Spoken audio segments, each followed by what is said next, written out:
Gospel of Curiosity, Part 2, Gently Poking the Bear. Greetings, everyone. Time to begin our engagement with the Gospel of Curiosity. Let me say it again. The Gospel of Curiosity, an interactive sermon series from Affirmation Church. In this sermon series, we will explore why each of us, as a human being, is called to be curious.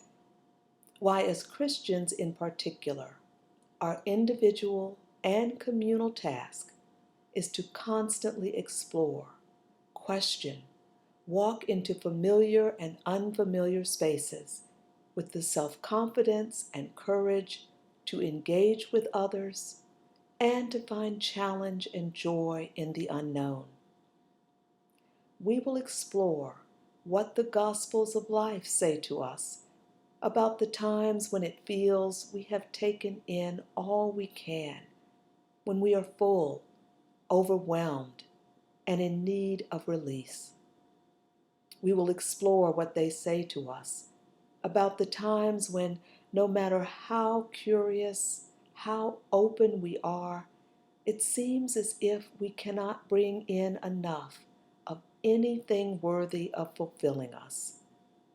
The times when we feel drained, empty, and unable to feel God's presence in any of the waters that flow towards us, or even in the waters that have sustained us in the past. Those of you who know me know I have a broad array of friends and colleagues who are diverse in many ways. I am quite proud of that fact, and also aware that this diversity brings its own challenges. One of those challenges for me has been wanting my friends to be friends with each other. When I was a child, after yet another instance of disappointment, when one friend was not becoming enthralled with another friend, my aunt would say to me, "LaRonda, all of your friends are not going to be friends with each other." As an adult, I still have to be reminded, often now by my friends, who echo, "LaRonda, all of your friends are not going to be friends with each other." Although I still wish that we could be.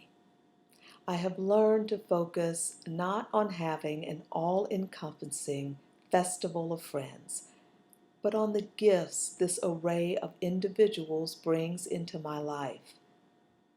I have learned to appreciate and to give thanks for the music and food, the hobbies and careers, the ways of being family and of being community that have been shared with me and that I can now share among friends.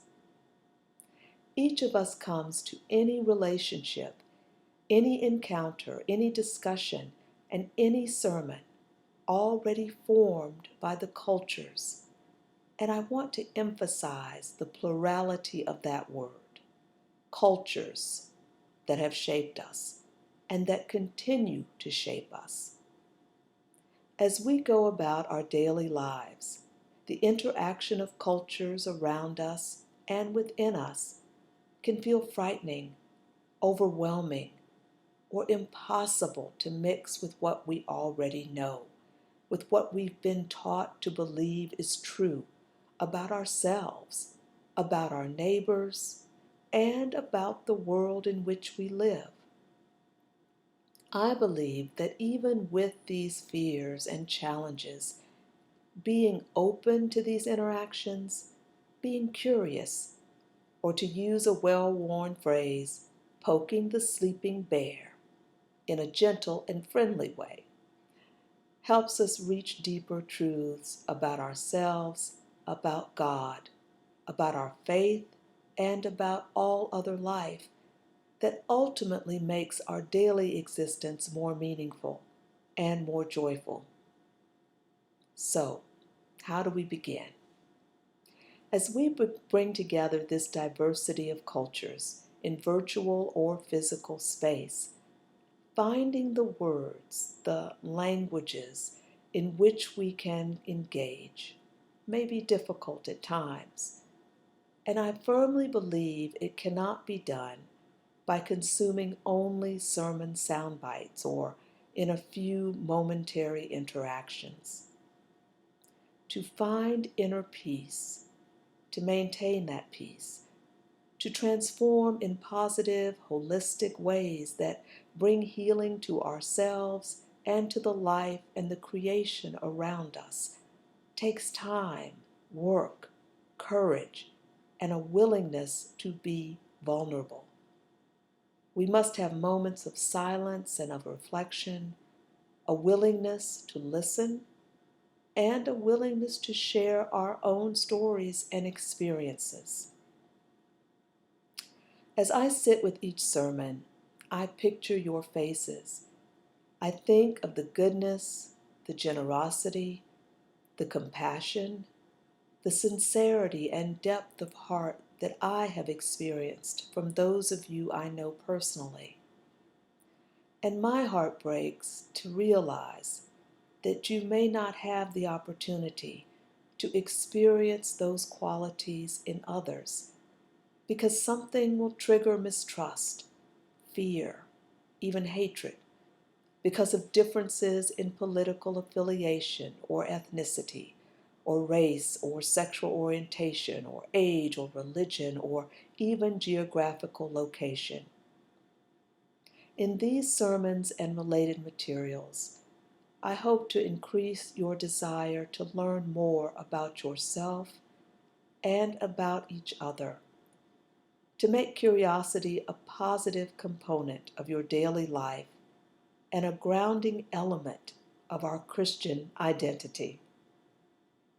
I am aware that regardless of the time spent preparing or listening to these sermons, on our individual reflections or on our common communal feedback, we will not all agree on everything. We enter this process as a diverse group of individuals, and no matter how much we engage with the materials or with each other, we're not all going to be friends, as much as I would like that to be so. And even when friendships are built, true friendships make space for disagreements and for accountability to listen and seek to understand. So I hope that we will engage with each one another, think of one another, and have compassion for one another as we do the ongoing work of inner transformation we are called to do as human beings, and in particular as people of faith who believe in a God who is compassionate, is loving, and is engaged in our lives and in the world. To paraphrase two well-known passages from the Gospel according to John, our God so loves the world that she came to us in the form of a first-century Jewish peasant to show us how to have life, how to have abundant life, not in spite of, but through the awareness of and ability to bring forth life from the crosses we each bear. I hope you will see the ongoing debates, the ongoing desire to discuss what is important to our daily existence as Christians, as people of faith, and as human beings, as a desire we want to keep nourishing, a desire we want to bear fruit for this day and to plant seeds for the future. We worship a God who demonstrates through each of us and through every element of creation that she values diversity and transformation. A God who has gifted each of us with the ability to be curious and who calls on us to use that gift, to never lose the childlike wonder with which we were born. So let us begin gently poking the bear. Amani.